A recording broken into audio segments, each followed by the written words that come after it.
Hi welcome back to our channel fscookeryvlogs. ഇന്നത്തെ നമ്മുടെ recipe നല്ലൊരു മുട്ടക്കറിയാണ് കേട്ടോ. കട്ടൻ ചായ ഒഴിച്ച മുട്ടക്കറിയാണ്. അപ്പോൾ വളരെ സ്പെഷ്യൽ ആയിട്ടുള്ളൊരു കറിയാണ്. ചപ്പാത്തിക്കൊക്കെ നല്ല കോമ്പിനേഷൻ ആയിട്ടുള്ള കറിയാണ്. അപ്പോൾ അതെങ്ങനെയാണ് പ്രിപ്പയർ ചെയ്യുന്നതെന്ന് നോക്കാം. അതിനായിട്ട് ഞാൻ ആദ്യം തന്നെ ഒരു മിക്സിയുടെ ജാർ എടുത്ത് വെച്ചിട്ടുണ്ട്. അതിലേക്ക് ഒരു മീഡിയം സൈസിലുള്ള സവാളയാണ് ഇതുപോലെ കട്ട് ചെയ്തിട്ട് ഇട്ട് കൊടുക്കുന്നത്. അപ്പോൾ ഒരു മീഡിയം സൈസ് സവാളയ്ക്ക് ഞാനിവിടെ 3 ചെറിയ തക്കാളിയാണ് കേട്ടോ എടുത്ത് വെച്ചിട്ടുള്ളത്. നല്ല പഴുത്ത തക്കാളി ആയിരിക്കണം കേട്ടോ എടുക്കുന്നത്. അതും കൂടി ഈ മിക്സിയുടെ ജാറിലോട്ട് അരിഞ്ഞ് ഇട്ട് കൊടുത്തതിന് ശേഷം നമുക്ക് നല്ല പേസ്റ്റ് പോലെ അരച്ചെടുക്കണം കേട്ടോ. അപ്പോൾ ഞാനിവിടെ എല്ലാം അരച്ചെടുത്ത് വെച്ചിട്ടുണ്ട്. ഒട്ടും തന്നെ വെള്ളം ചേർക്കാണ്ടാണ് കേട്ടോ അരച്ചെടുത്ത് വന്നിട്ടുള്ളത്. ഇനി അടുപ്പത്തോട്ടൊരു പാത്രം വയ്ക്കുക. പാൻ നന്നായിട്ട് ചൂടായി വരുന്ന ടൈമിൽ 2 ടേബിൾ സ്പൂൺ വെളിച്ചെണ്ണയാണ് ഒഴിച്ചു കൊടുത്തിട്ടുള്ളത്. ഇതിലേക്ക് ഒരു 3 ഗ്രാമ്പും 2 ഏലക്കയും ഒരു ചെറിയ പീസ് പട്ടയും കൂടി ഇട്ടിട്ട് ഒന്ന് താളിച്ചെടുക്കുക. അതിലേക്ക് കുറച്ച് കറി ലീവ്സും കൂടി ഇട്ടിട്ട് വേണം ഒന്ന് മൂപ്പിച്ചെടുക്കാനായിട്ട്. അത് നന്നായിട്ട് മൂത്ത് വരുന്ന ടൈമിൽ നമ്മളിപ്പോൾ അരച്ച് വെച്ചിരിക്കുന്ന ഉള്ളിയും തക്കാളിയും കൂടി അതിനകത്തോട്ട് ഒഴിച്ചു കൊടുക്കുക.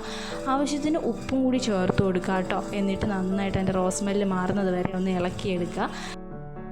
ഉള്ളിയുടെയും തക്കാളിയുടെയൊക്കെ ആ റോസ് സ്മെല്ല് മാറുന്ന ആ ഒരു സ്റ്റേജിൽ തന്നെ ഇഞ്ചി വെളുത്തുള്ളി പേസ്റ്റ് 1 ടീസ്പൂൺ ചേർത്ത് കൊടുക്കുക. എന്നിട്ട് അതിൻ്റെ വെള്ളമൊക്കെ വലിയുന്നത് വരെ, അതിൻ്റെ റോസ് സ്മെല്ലൊക്കെ മാറുന്നത് വരെ നന്നായിട്ടൊന്ന് ഇളക്കിയെടുക്കുക.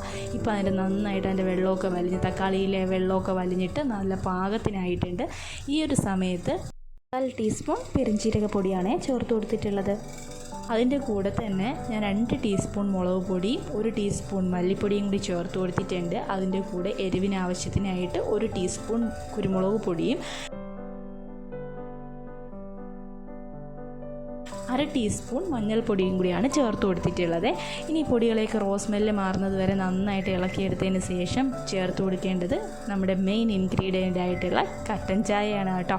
ഞാൻ 1 കപ്പോളം കട്ടൻ ചായയാണ് എടുത്തിട്ടുള്ളത്. പഞ്ചസാരയൊന്നും ചേർക്കാണ്ട് തേയിലപ്പൊടിയും വെള്ളവും മാത്രം വെച്ച് തിളപ്പിച്ചെടുത്തിട്ടുള്ളതാണ് ഇതിനകത്തോട്ട് ഒഴിച്ചു കൊടുത്തിട്ടുള്ളത്. ഇനി ഈ വെള്ളത്തിൽ കിടന്നിട്ടാണ് ഇത് നന്നായിട്ടൊന്ന് കുറുകി വെന്ത് വരേണ്ടത്.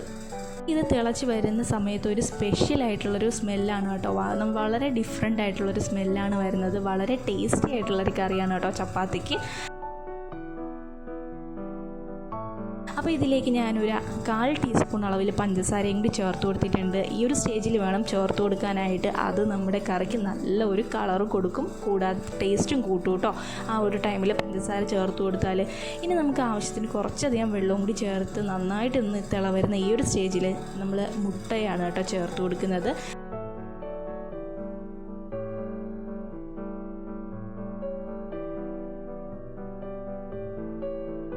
അപ്പോൾ മുട്ടയും കൂടി ചേർത്ത് കൊടുത്തിട്ട് നന്നായിട്ട് ഈ അരപ്പ് പൊത്തി വെച്ച് കൊടുക്കുക. അതിനുശേഷം മല്ലിയില ഇഷ്ടമുള്ളവർ മല്ലിയില ഇട്ട് കൊടുക്കുക.